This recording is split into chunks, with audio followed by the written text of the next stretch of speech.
Déjà, le fait de récupérer 2 personnes pour pouvoir s'entraîner à avoir un effectif plus profond, c'est super important. Et qui plus est avec 2 gars d'expérience, donc que ce soit dans l'âge ou dans le championnat, parce que Balou, lui, connaît bien le championnat et la maison Chalon-sur-Saône en l'occurrence. Et Roland, lui, d'expérience de jeu aussi, il a fait des grosses équipes, il a joué en Europe, etc. Même s'il est sûrement moins peut-être connaisseur ou adapté que Jordan à la Pro B, il nous a montré, voilà, lui nous a emmené un peu de sérénité. Il a été très fort en défense sur un top scorer qui est Tyron Johnson, en étant tout le temps en contact et tout. Et voilà, les deux ont pris beaucoup de rebonds. Et ouais, puis aussi un peu de fraîcheur, un peu de renouveau qui est important parce que la saison est longue, avec de la pression tout au long. Donc, et puis c'était primordial avec les blessures de Mike, Babacar et le retour de Matisse, qui a toujours une cheville douloureuse. C'était très très important. Et voilà, donc voilà ce qu'ils nous ont apporté. Et de toute façon, ça s'est vu, leurs stats n'étaient pas incroyables, mais en termes d'impact, ils nous ont emmené cette. Voilà, c'est des grands aussi, c'est des grands assez costauds, donc ça amène du volume, quoi, j'ai envie de dire. C'est le lot d'une saison. Jusqu'à ces 2 derniers matchs, j'avais été plutôt très adroit toute la saison.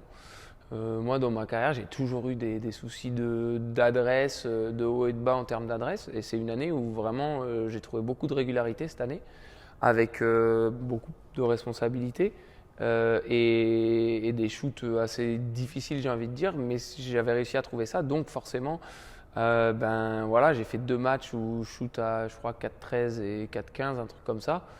Déjà, prendre 13 ou 15 tirs, c'est rare pour moi. J'ai senti que j'avais besoin de le faire parce qu'on était aussi en délicatesse en attaque, surtout contre Boulazac.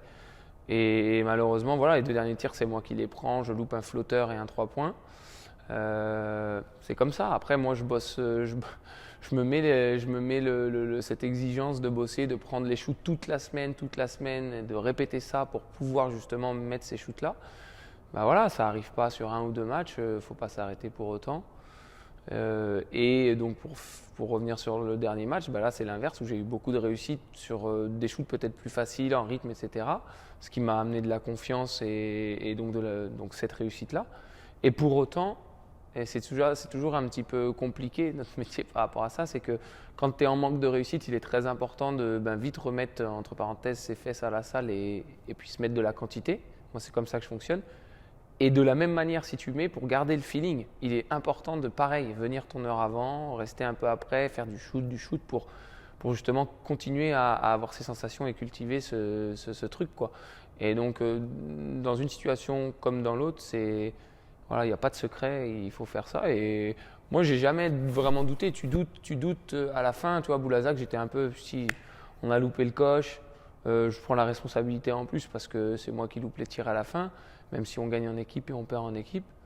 Mais j'ai jamais eu de mal à prendre ces responsabilités-là. Et puis ça a tourné dans l'autre sens contre Blois. Pardon. Donc content pour l'équipe et content oui aussi pour moi, et tant mieux. J'ai envie de dire, faut prendre match par match. Parce qu'il peut tout se passer. On gagne contre Boulazac, on est premier ex aequo, tu vois, il y a plein de trucs. On ne peut pas, comment dire, se projeter. C'est vraiment au jour le jour et savoir prendre match par match. Là, c'est Saint-Quentin, en l'occurrence, qui est une équipe qui est super en forme. Ils ont gagné 7 d'affilée, comme Blois l'était d'ailleurs.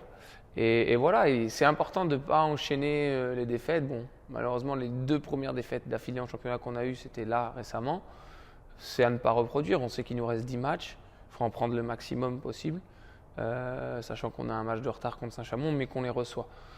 Donc ça, c'est un truc positif, mais c'est vrai que c'est maintenant que ça se joue. Et puis j'ai envie de dire, oui, on veut monter, bien sûr, oui, on veut finir premier, bien sûr, mais il faut garder dans la tête qu'il y a une possibilité de faire les playoffs aussi, et que si ça arrive, mais c'est pas une fin en soi. Enfin, je veux dire, c'est bien de faire des playoffs.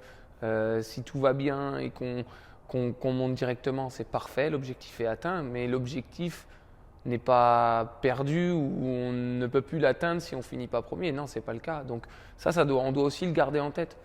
C'est long. J'ai un coéquipier à l'époque, il n'y a pas si longtemps, Roméo Trévis, qui disait never too high, never too low.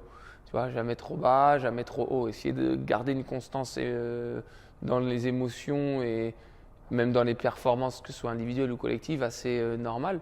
Et voilà, derrière, on ne peut pas contrôler les mecs.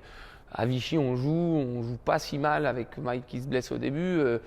On est au coude à coude et les mecs ils balancent 2-3 trucs alléluia, ça rentre dedans. Voilà, ça on peut pas le contrôler. Ce qu'on peut contrôler, c'est plus derrière de pas s'écrouler, de rester ensemble, de faire au mieux et d'appliquer le plan de jeu.